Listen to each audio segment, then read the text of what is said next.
अमेरिकी बाजार। ये अमेरिकी बाजार दोस्तों सिर्फ और सिर्फ गिरावट दिखा रहे हैं लगातार।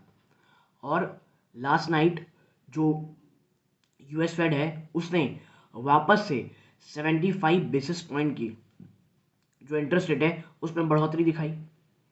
और जैसी उसने बढ़ोतरी दिखाई है दोस्तों, उसके बाद क्या हुआ, बाजार थोड़े से ऊपर गए, लेकिन थोड़े समय के बाद एक इतनी बड़ी गिरावट देखने को मिली दोस्तों।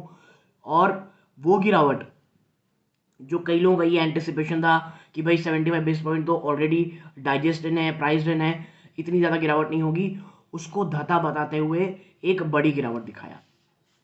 और दोस्तों ये जो गिरावट है ना, ये लगातार बढ़ती चली जा रही है। और नियर टर्म में इसकी कहीं आप कह सकते हैं कोई बहुत बड़ी, देखिए शायद गिरावट कम हो सकती हो, लेकिन कोई बहुत बड़ी तेज़ी आपको नहीं देखने को मिलती।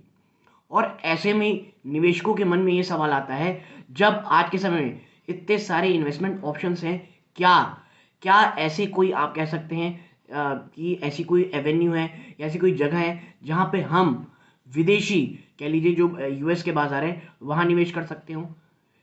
प्लस अगर कर सकते हैं तो क्या हमें ईटीएफ इंडेक्स फंड के थ्रू या स्टॉक स्पेसिफिक जाना चाहिए? कौन सा रास्ता सबसे सही रहेगा? और क्या ये सबसे सही समय है यूएस में कह लीजिए यूएस स्टॉक्स में निवेश करने का, चाहे वो इंडेक्स फंड के थ्रू हो चाहे वो ईटीएफ के थ्रू हो? तो इसी सवाल का जवाब आज मैं इस वीडियो में आपको देने की कोशिश करूंगा। इकोनॉमिक टाइम्स के एक आर्टिकल में पढ़ रहा था, वहां से आपको ये तमाम चीज़ें जो है दोस्तों, उनकी जो स्टडी है जो कि मुझे बहुत प्यारी लगी, आपके साथ शेयर करने की कोशिश करूंगा। और ये भी बताऊंगा कि कौन से वो कह लीजिए कौन से वो कह लीजिए इंडेक्स फंड्स हैं या कह लीजिए ईटीएफ्स हैं जहाँ पे निवेश करना चाहिए, और कौन सा फंड बहुत ज़्यादा आप कह सकते हैं हाई रिस्क हाई रिटर्न वाला है, और कौन सा एक कांस्टेंट रिटर्न देने वाला है। तो वीडियो को अंत तक देखिएगा, क्योंकि देखिए बाजार बहुत ज़्यादा गिर चुके हैं और खरीदारी का बहुत शानदार मौका दे रहे हैं। नमस्कार दोस्तों, मेरा नाम है अमिताभ मिश्रा और आज बात करने वाला हूं मैं अमेरिकी बाजारों में निवेश किस तरह करें। सबसे पहले चर्चा करते हैं दोस्तों, जो अमेरिकी बाजार है वो कितने ज़्यादा गिर चुके हैं। देखिए ये गिरावट की शुरुआत हुई थी जनवरी 2022 से। वहां से जो गिरावट शुरू हुई है दोस्तों, एक फ्री फॉल कह रहा हूं मैं, स्टॉक मुड़ के नहीं देखा है। ऑल टाइम हाई से आप कह सकते हैं जो नेस्डेक है दोस्तों, वो 33% से ज़्यादा का टूट चुका है। 2008 से ये पहली बार हुआ था दोस्तों जब 200 डे मूविंग एवरेज भी टूटे हैं। अब आप समझ जाइए कि कितनी भयंकर और कितनी भयावह गिरावट है। और इससे भी ज़्यादा डरावनी पिक्चर ये है दोस्तों कि ये इतना ज़्यादा गिरने के बावजूद भी आप ये नहीं कह सकते कि भाई हाँ बस अब नहीं होगा, अब तो यहाँ से भागेगा। ये भी कोई नहीं कह सकता है, और इसीलिए ये स्थिति ज़्यादा डरावनी है। और अगर इस गिरावट का आप समझ सकते हैं कि अमेरिकी बाजार में निवेश करें या नहीं करें, क्योंकि अब तो गिरावट हो रही है, तो इसका एक एग्जांपल दोस्तों, आप समझिए अमेरिका वो बाजार है जहां वर्ल्ड की टॉप टेक कंपनीज लिस्टेड है, चाहे वो अल्फाबेट हो, चाहे एप्पल हो, चाहे आप कह सकते हैं मेटा हो। तो ये तमाम जो वर्ल्ड की टॉप टेक कंपनीज हैं, प्लस वर्ल्ड की टॉप वो कंपनीज जो पूरे विश्व से अपना कह लीजिए रेवेन्यू जनरेट करती हैं। और आप कह सकते हैं कि ये चीज़ कभी ख़त्म नहीं हो सकती। देखिए गिरावट हो सकती है, और गिरावट कैसी होती है अगर मैं आपके साथ एक एग्जांपल चर्चा करूं, आपको डॉट कॉम बूम याद होगा। क्या हुआ था, डॉट कॉम एक ऐसी कंपनी थी जो भी डॉट कॉम लगाता था भागती चली जाती थी। और वो सब चीज़ें हुई दोस्तों, बाजार के जो इंडेक्सेस हैं वो ऑल टाइम हाई पे चले गए दोस्तों।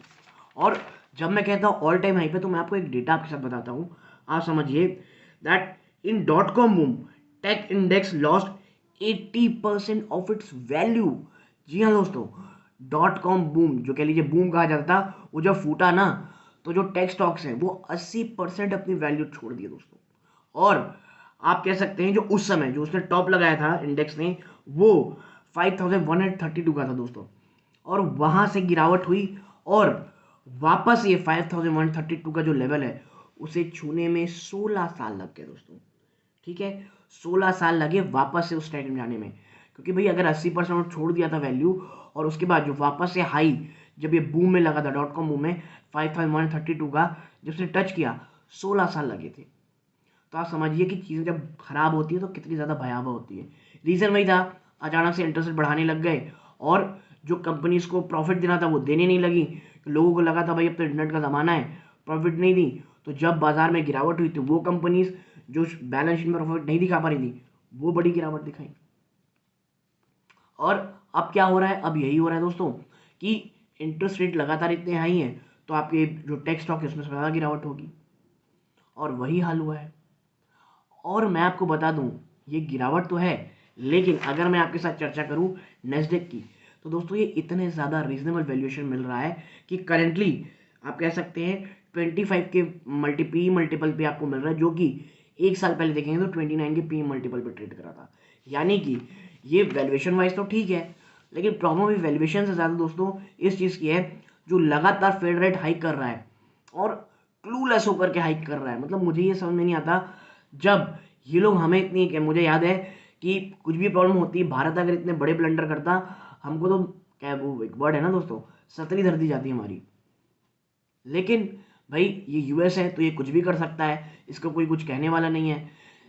जब पैसे की जरूरत देने की ज़रूरत पड़ी, इतनी ज़्यादा लिक्विडिटी महाराज ने कर दी और इतने ज़्यादा पैसे छापे जिसकी कोई हद नहीं है दोस्तों। और जब स्थिति हाथ से निकलने लग गई, अब ये कह रहे हैं भाई कुछ भी हो जाए हम तो इन्फ्लेशन 2% के आसपास लेके आएंगे, भले ही हमारी इकॉनमी की तिलांजलि देनी पड़े। और देनी क्या पड़े, आप तिलांजलि दे चुके हो और अब वो और भी ज़्यादा होने वाली है। तो ये तमाम चीज़ें हैं। तो अब बात करते हैं भाई निवेश करें कि नहीं करें। सबसे पहला वर्ड मेरा बिल्कुल करना है। एसआईपी मोड में दोस्तों यही तो समय रहता है निवेश करने का।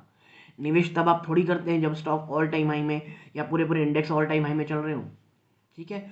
तो ये एसआईपी मोड में, लेकिन मैं ये नहीं कहूँगा कि भाई एक इकट्ठा पूरा पैसा डाल दीजिए।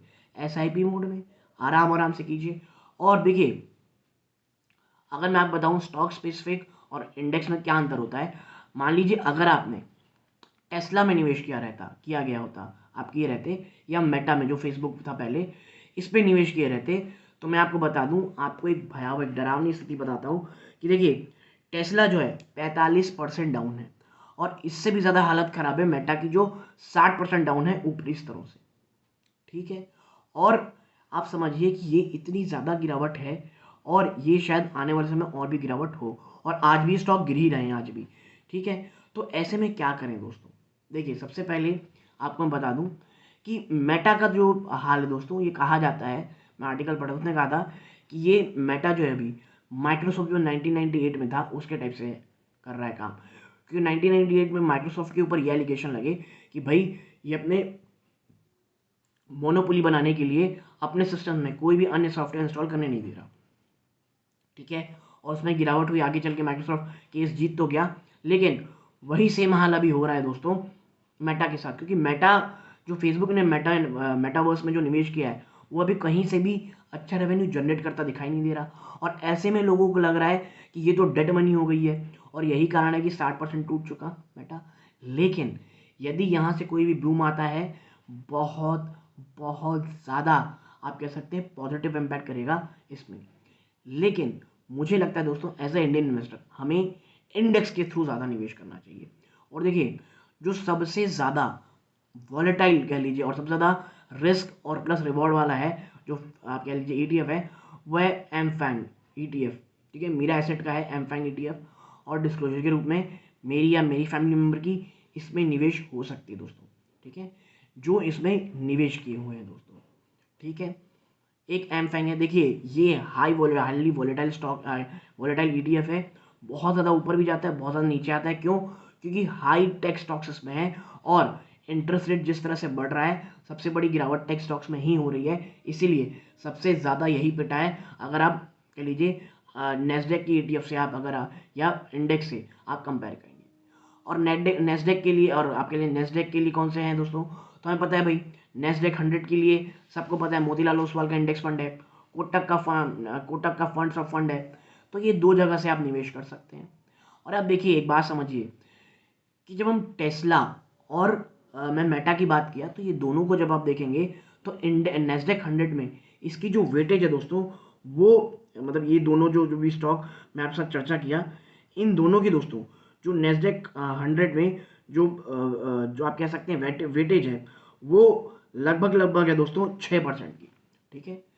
मेटा और किसकी मेटा की, यानी जो फेसबुक था पहले, मेटा और टेस्ला की जो कि एक 45% टूटा है और एक कितना टूटा है 60%।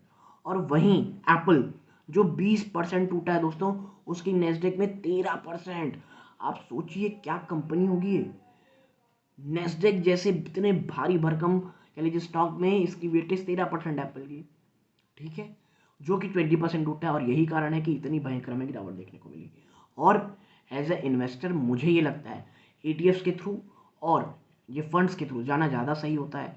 और जो अगर आप बहुत रिस्की वाले हैं तो एमफैक के आप कह लीजिए एमफैंग जो है मेरा एसेट का एमफैंग ETF, उसके थ्रू जा सकते हैं। दूसरी ओर है आपके पास नेस्डेक 100 के फंड्स, मोतीलाल ओसवाल, कोटक और मेरे ख्याल से नावी ने भी कुछ निकाला है दोस्तों फंड, इसके थ्रू भी जा सकते हैं। तो मेरा बस ये कहना है कि यही समय है निवेश का, नो डाउट। लेकिन प्लीज़ हड़बड़ाइएगा नहीं, आराम आराम से एक्यूमुलेट करिएगा, लॉन्ग टर्म के लिए सोचिएगा। देखिए आज नहीं भागेगा, शायद अगले साल तक आपको नहीं जाए, लेकिन अगले साल तक आपके पास एक अच्छी खासी क्वांटिटी हो जाएगी एक्यूमुलेट की। और जब ये भागेगा दोस्तों, ये रुकने वाला नहीं है, क्योंकि रायता तो फैलाया फैट ने, इसकी कोई डाउट नहीं है इसमें, ठीक है। आने वाले समय में चीज़ें कुछ हद तक आपके लिए ठीक होती दिखाई देंगी, तब आप देखेंगे कि एक नेक्स्ट सेट ऑफ रैली आपको ज़रूर देखने को मिलेगी। तो क्या ये सही समय है? सवाल का जवाब है बिल्कुल हाँ। क्या एक साथ इकट्ठा करना है? बिल्कुल नहीं, आराम आराम से एक्यूमुलेट करना है। और मेरी पर्सनल राय ये है कि हमें ETF और फंड्स के थ्रू जाना चाहिए, ना कि स्टॉक स्पेसिफिक, ठीक है। क्योंकि देखिए मेरा जो वीडियो मेनली रिटेल निवेशकों के लिए, और हमें उतनी स्टडी करने मिलेगा नहीं कि बाहर बाजारों में क्या चल रहा है। आराम से ETF में निवेश करें, एक्यूमुलेट करें। और अब तो बहुत ज़्यादा बीटन डाउन ये स्टॉक है, 33% तक से भी ज़्यादा टूट चुका है इंडेक्सेस, और कहीं कहीं स्टॉक स्पेसिफिक में तो 60% ज़्यादा की गिरावट हो चुकी है। तो ये निवेश का तो बहुत अच्छा समय है, नो डाउट दोस्तों। तो यदि आपको ये एनालिसिस पसंद आई हो, प्लीज़ वीडियो को लाइक कीजिएगा। चैनल पहली बार आए हैं, सब्सक्राइब जरूर कीजिएगा। यहाँ तक जुड़े रहे, अपना कीमती समय दिया, इस बात का बहुत बहुत धन्यवाद दोस्तों। ये सूर्यकांत है। जय हिंद दोस्तों।